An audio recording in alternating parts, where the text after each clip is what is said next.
Hello, today we're going to be looking at Earthbound, Between Two Breaths on Earth, written by a guy who goes by the nickname Narwhal. It's a well-drawn book, I do appreciate it. So a little housekeeping as we get started. Down here in the controls, you can speed up how fast I talk by changing the speed of the video if you're not already aware of that. I got a new card game. This I might go over on another video at some point. It just arrived recently. It was crowdfunded. And when I popped open the box, these cards smelled really good. The way books used to smell when they were new and you first opened a book, it was just a little bit of ink, but mostly like paper. It was a great smell. Okay, that's how these cards smelled, and that's why I'm showing them for contrast. We might talk about this another day, I might not. This book was printed in China and absolutely reeked, which is becoming more and more common. I think I ran across one DC book that had the same problem. But especially Antarctic Press, Golden Apple had a trade paperback, and several of the crowdfund books come back just horrifically reeking. Please stop printing in China. It's just nasty.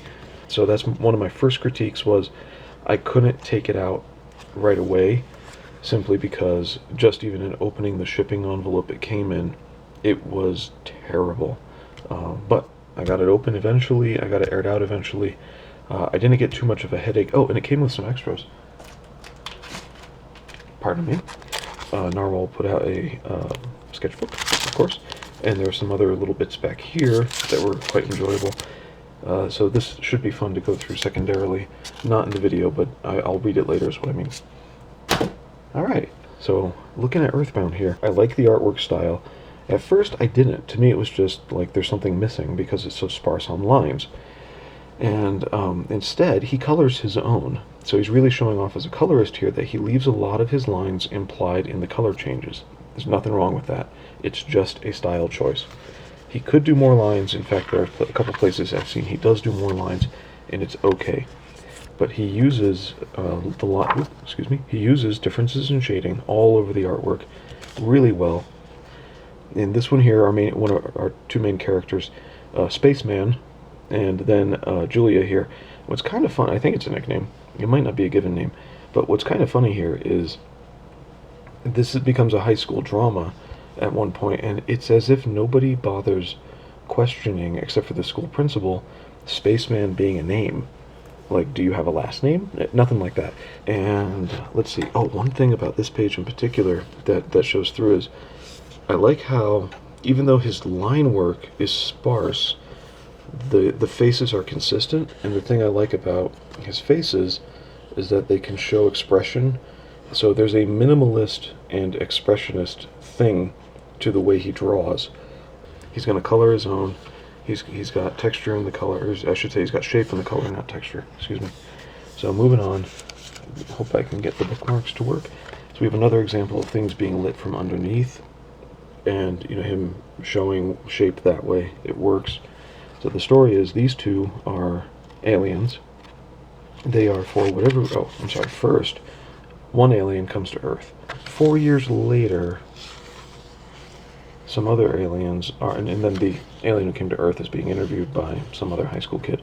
But 4 years later, some other aliens are thawing out and releasing Spaceman and Julia to go be bounty hunters, because that's what they do. There's something in here called the Grand Prix. I think it's the Galactic Grand Prix. I didn't make notes, but off the top of my head, that's what's going on.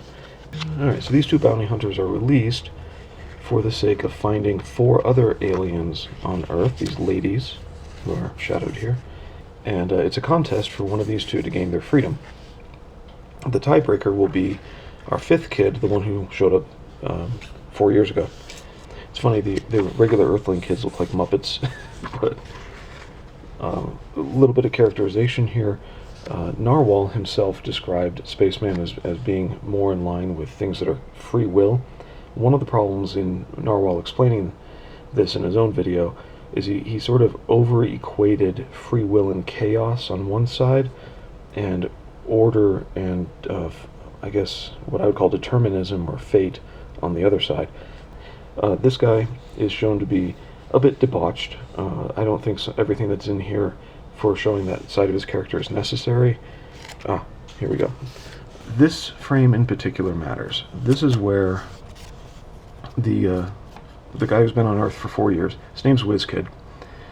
This kid essentially is a stand-in for the author. I don't know if Narwhal realizes that, but it's what's going on here. And in this particular frame, he says freedom isn't meant to be a commodity. And whenever you see that in a book, it's so blunt and out there. This is obviously the theme for the book. It also can function, just depends on the book, it'll vary. This could be either what gets proven by the end of the book, or what one of the main characters will learn is false by the end of the book, that kind of thing. And so, in this story, we will see that our main two characters were issued guns for their, here we go, hers has a green outline, his has a purple outline, here we are.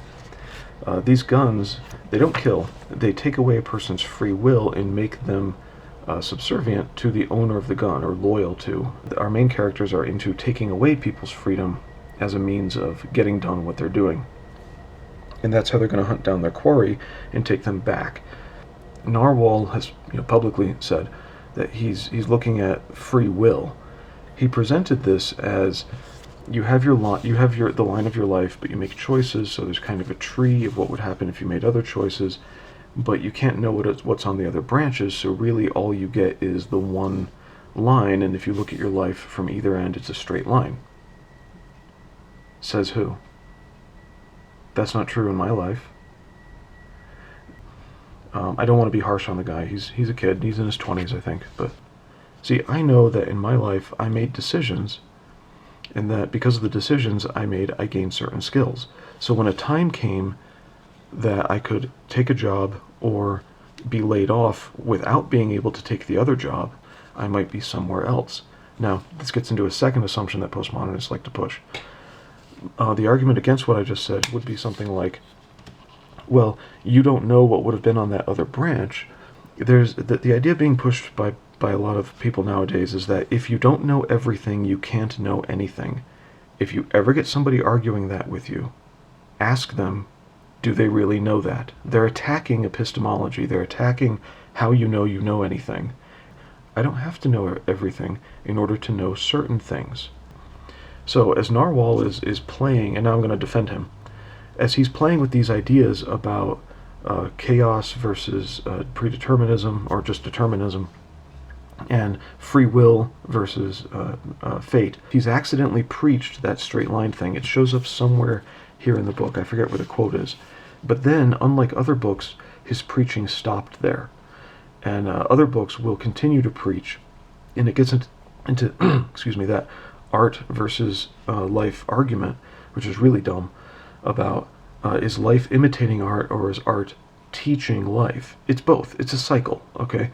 If you deliberately choose to present things that you see, what you present can then be used as a role model by people who don't know any better. So you've always got to consider that you will influence with your art if you're not careful. All right. So Narwhal stopped preaching, which is good. And what he did is he took that idea, and he gives us a few characters who play out different aspects of positions that are taken around the ideas. That's where we're getting most of the book here. And I hope I haven't bored you to death getting there. So Spaceman takes takes the more chaotic position, and even to the point where Narwhal has said he doesn't make his own decisions. That's true. And then Julia takes the other position where our Narwhal stand-in character here, WizKid, she doesn't take over his free will, but she's working very carefully, there's her gun, to keep herself being reported by police. She's doing precision strikes, all right? Where, as opposed to, let's just do a bunch of stuff. Now, I hate to spoil this, but it's worth talking about here. This becomes a high school drama because this kid is in high school, and Julia and the big guy, Spaceman, they remind me of like when actors and actresses get hired to play people way younger than them in high school movies. So it's like, how is anyone believing that they're not adults? I don't know. Just run with it, man. It's okay. So this is a high school play, and you're kind of not supposed to know that when the scene starts, but it's in the middle of the book, so I'm going to spoil that much. But this play encapsulates a little bit of the whole theme of the book that's going on, and they're playing Truth or Dare, and it's really funny that here she describes truth or dare in terms of chaos and order. And so it's really funny when people have agendas to push. It doesn't matter if you go for truth or dare, they're going to negate chaos and negate order by doing what they want to get what they want. So here's truth. Tell me, the coordinates of the butterfly comet, whatever. Never mind dare. I dare you to tell me the thing I wanted in the first place. I think this is a really great little play for encapsulating what the whole book is. However, in terms of seeing it was a play, when we get to further along on this page, I realized, oh, this is a high school play. Right before I realized this is a high school play, I was kind of going, who the hell wrote this? Like, I expected better from Narwhal. And that's the scene right here, is who wrote this? So it's like, okay, he's going to give us better than that. It does encapsulate the story, but his storytelling is way better. So we move on. One of the things I noticed in here was really cool. We finally get a school principal who's not buying the, who are you and where'd you come from stuff. Hey, your son came back out. Cool. And this is really neat. So our spaceman, who's more on the chaotic side, has converted his gun from a precision machine, being a rifle, the long gun, to something more like a pistol. Pistols are less precise, and he represents in everything he does chaos. WizKid is in class with Spaceman, whom he recognizes, and he sees an opportunity to get out of class. He is aware at this point in the story that two of the girls who left class just now are actually part of the targets for the bounty hunt. And so he knows kind of what Spaceman is about, so he wants to get out of there. He gets out of there, and Spaceman just starts shooting up the classroom to give himself an army to control things, or because he needs an army of people. He needs some control. So it's funny here. This just looks like do random stuff chaos, but in fact, he has to do something. And it's neat in the entire story how we have Julia trying to work with orderly things and Spaceman trying to live in the chaos, and yet neither one works on its own. Spaceman keeps running into authority figures and orderly things that get in his way, or he needs to create rules in order to make things happen that he wants to have happen, in order to control in some way. So here's one example of Spaceman running into law enforcement. So chaos isn't working out for him, and the precision strikes aren't exactly working out for Julia. So here's another chaotic element that actually works against Spaceman. He's got a house party going on here full of high schoolers, and they're all on his team because he's shot them all. And here's some kid who says, "What are you all talking about?" And he realizes he's got somebody in there who isn't under his control, so blam. So on one hand, we get a lot of detailed movement, which Narwhal's really good at drawing to show the movement without using what they call those motion lines. And then on the other hand, this could be put into many fewer frames. We get a nice action sequence. The good thing that is in here is that even though we're seeing this, you get to flip camera angles and see the expression on the face, anticipate what's coming in the next frame. One thing I do really like about this book is there's a twist at the end here. Whatever that twist is, it's a rule about how things work. And that rule interferes with letting the chips fall where they may chaotically because he wasn't expecting it. But then not everybody knows about the rule, so how are they all going to work around it when they don't know that a certain rule exists? And I mean, they could discover it for themselves, but that's the twist that sets up, but how is that going to play out? So I'm really anticipating Volume 2. Printing in China. This is a cultural thing for the Chinese because they're stuck under communism. I cracked open this book. It looks all nice. There's like a little, tiny. It isn't matte, but sometimes little marks show up on the mat because I've touched it. Stuff like that. As soon as I open the book, great, now I can't find an example. It is just crinkled, like right here in the book. Kind of like if somebody grabs a piece of paper, and you ever see people do this with paper. You can find this in comic books all the time. If there's ever like a little smile on the cover over here, it's actually, I think it goes this way. It's because somebody's had their thumb right there, and they bend the book backwards like that.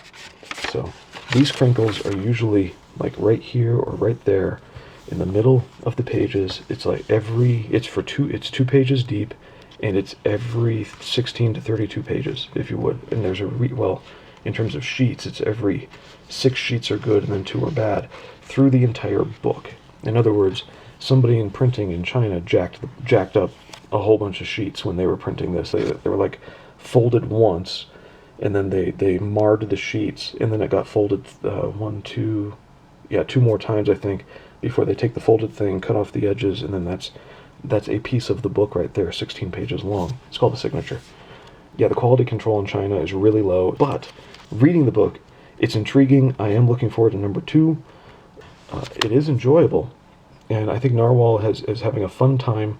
I'm kind of reading into him a little bit. I think he's having a lot of fun because he's just playing with the toys, and it's really cool. I'm enjoying it. Earthbound 2 will be out eventually, and he has another book that just started pitching on Indiegogo, Foreign Agent. I'll put links in my description. Hope you have a good day.